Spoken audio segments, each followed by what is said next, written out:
So Ben Shapiro continues to disenfranchise the right by attacking figures that the right and America First Americans really seem to love.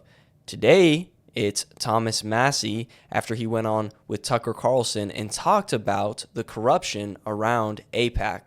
Let's watch what Ben Shapiro has to say. AIPAC, typically speaking, is a fairly left-wing democratic institution. AIPAC, for example, did not intervene in 2015 when they had the opportunity to do so to pressure Democrats not to vote on behalf of Barack Obama's horrific Iranian nuclear deal. Also, many of the people that you see Congress people talking about, oh, we have an AIPAC handler. No, you don't. That's not what a handler is. A handler, typically speaking, is a person who works for an organization and then provides covert payments in some way in order to do corrupt things. The people that, for example, Thomas Massie is talking about, those are just constituents who actually agree with the cause of AIPAC and then lobby his office. That's not a handler. That's called a constituent, and it exists across the board. It turns out there are many people who are arranged with many different lobbying groups across America, from left to right, on causes ranging from the environmental to tax to foreign policy. Them calling off an office does not make them a quote-unquote handler. In any case, Alexandria Ocasio-Cortez has attempted to jump on this bandwagon, suggesting that AIPAC is in control of the United States Congress, which is a full-scale absurdity. I mean, that it's just ridiculous. Okay, but AOC tweeted something out about AIPAC, in which she says an unspoken secret in Congress is that much of the reflexive, blind, unconditional vote support for nearly any Israeli government action isn't from actual agreement, it's from fear. Reps are terrified of this, of AIPAC, so they don't vote their conscience, they vote their fear. Now, this is very reminiscent of the kind of language people used to use about the NRA. They say, oh, the NRA controls gun policy. And it turns out, nope, it's just there are a lot of Americans who support gun rights. And then a lot of their Congress people also support gun rights. And when your constituents support a thing, you very often tend to support that thing. It turns out the American people are overwhelmingly pro-Israel, except for AOC and Nick Fuentes, who lock arms in their hatred for Israel and for Jews. In any case, it's crazy disingenuous what he's saying here, because he's not even mentioning the fact that these politicians are getting paid. They're literally getting tons of money from AIPAC. Ted Cruz, $1.4 million.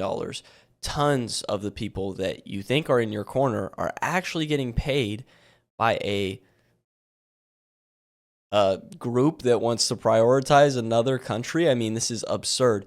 And what he's talking about with Thomas Massie is this clip right here with Tucker Carlson. Is there any other Republican who has your views on this? Well, I have Republicans who come to me on the floor and say, I wish I could vote with you today. Yours is the right vote, but I would just take too much flack back home. And I have Republicans who come to me and say, that's wrong what AIPAC is doing to you. Let me talk to my AIPAC person. By the way, everybody but me has an AIPAC person. What does that mean, an AIPAC person? It's like your babysitter, your AIPAC babysitter, who is always talking to you for AIPAC. They're probably a constituent in your district, but they are, firmly embedded in AIPAC. And every member has something like this? I don't know how it works on the Democrat side, but that's how it works on the Republican side. And when they come to DC, you go have lunch with them, and they've got your cell number, and you have conversations with them. So I've had that's absolutely crazy. I've had 4 members of Congress say, I'll talk to my AIPAC person. And it's literally what we call them, my AIPAC guy.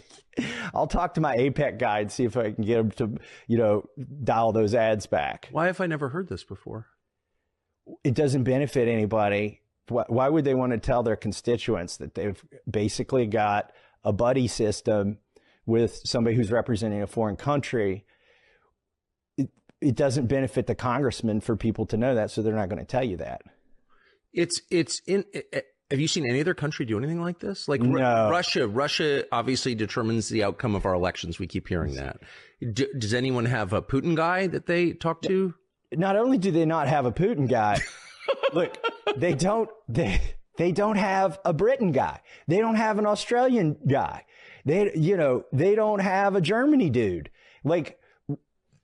It's the only country that does this, that has somebody that uniformly. I guarantee there's some spreadsheet at AIPAC where the AIPAC dude who's matched up with the congressman is there, and then all the congressman's votes on the issue. Oh, has the congressman been to Israel? They pay for trips for congressmen and their spouses to go to Israel. I'm not the only Republican who hasn't taken the AIPAC trip to Israel, but I'm probably one of a dozen that hasn't taken that trip, and the other ones just haven't got around to it. What's the trip like? Do you know? It's kind of like, I think, vacation-y. You go see the wall, you go see the sites, things like that. I must say, it's such a great country. Jerusalem, especially, is just such a wonderful place that's got to have a big effect. You go like swim in the Dead Sea. Yeah, I've done that. Yeah. Not on an AIPAC trip, but right. I would recommend it to anyone. Are you sure it wasn't an AIPAC trip? I paid for it myself. No, I mean, it's just funny. I mean, I am a legit lover of Israel, of the place Israel. Right. I like the people, and I love the food, and like the whole thing is so great. Look, but that's distinct from the government of Israel, which is just a foreign government. My sense is the people are very entrepreneurial.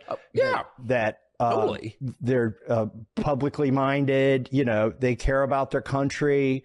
That they're generally good people, right? That's certainly been my experience in trips there, for sure. It's great. It's just I think it's probably one of my favorite, maybe my all-time favorite place to go with my family. But that's just a completely different thing from taking orders from its government.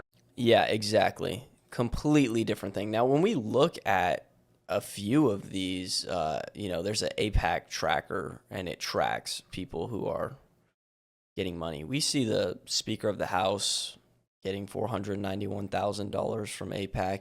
And Ben Shapiro doing this, he wasn't the first person, or, Lauren Chen wasn't the first person to call out Ben Shapiro, but tons of people on the right are basically just saying what you're saying is ridiculous. It's disingenuous. Lauren Chen goes out and says, this is unbelievably disingenuous. Obviously, there is a difference between a constituent calling a congressional office to lobby for a cause they personally believe in, what Ben describes, versus a paid member of an organization being assigned to a congressman to ensure that he sticks to the narrative so they continue to receive funding, what Massie has described AIPAC handlers do. Now, who are you going to believe? Are you going to believe Thomas Massie, who literally works in D.C., who has to deal with this, or Ben Shapiro, who clearly has an agenda to be made here? Let me know in the comments down below. Hey, I'm siding with Thomas Massie, I'm siding with America, but I'm curious to see what you guys think. Anyways, I'll see you guys in the next video. Take care.